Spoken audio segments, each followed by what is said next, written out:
আসসালামু আলাইকুম। আমরা এই মুহূর্তে এই যে পাটের জমিতে রয়েছি। পাট আমাদের এতটাই উপকারী যে পাটের কিন্তু এই যে আমাদের পাট দেখছেন, পাট কিন্তু আমাদের কোনো অংশ, এই যে পাট গাছের কোনো অংশ কিন্তু ফেলবার নয়। এই যে পাটের পাতা, এটা কিন্তু আমরা শাক করে খাই। এই যে পাটের কিন্তু যখন হচ্ছে এটা বীজ হয়, পাটের বীজগুলো কিন্তু আমরা হচ্ছে পরবর্তী সময়ে পাট করার জন্য এটা কিন্তু আমাদের ব্যবহার হয়ে থাকে, বা এটা আমরা বিক্রিও করে থাকি। এই যে পাটের এই যে ইয়া রয়েছে, যে আঁশ রয়েছে, পাটের আঁশ কিন্তু হচ্ছে বাংলাদেশের সোনালী আঁশ নামে পরিচিত।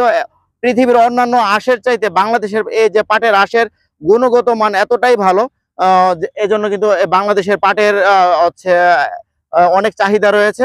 এছাড়া এই পাটের আঁশ দিয়ে কিন্তু আমাদের হচ্ছে এই পাটজাত অনেক ধরনের পণ্য আমাদের তৈরি হচ্ছে।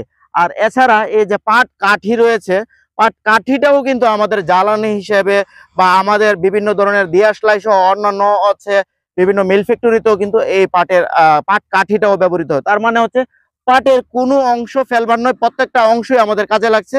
এই জন্য আমরা আশা করব আপনারাও পাট চাষে এগিয়ে আসবেন। আমাদের কৃষক ভাইরা যদি পাট চাষ করে, কারণ একটা একটা জমিতে যখন আপনার হচ্ছে সবসময় ধান করে, সবসময় ধান করেন বা সবসময় একটা চাষ করেন, তাহলে কিন্তু জমির উর্বরতা নষ্ট হয়। এই জন্য এক সময় ধান করা হলো, তারপর এই পাট করা হলো। এই এখানে যারা পাট করছেন, পাট শেষ করে কিন্তু ওনারা আবার বাড়ি সরিষা 18 করবেন, কারণ হচ্ছে জমিটার হচ্ছে সর্বোত্তম ব্যবহার আমরা করতেছি এবং পর্যায়ক্রমে চাষ করতেছি। তাহলে আমাদের ক্রপ ইন্টেন্সিটি বাড়বে, জমির উর্বরতা বাড়বে।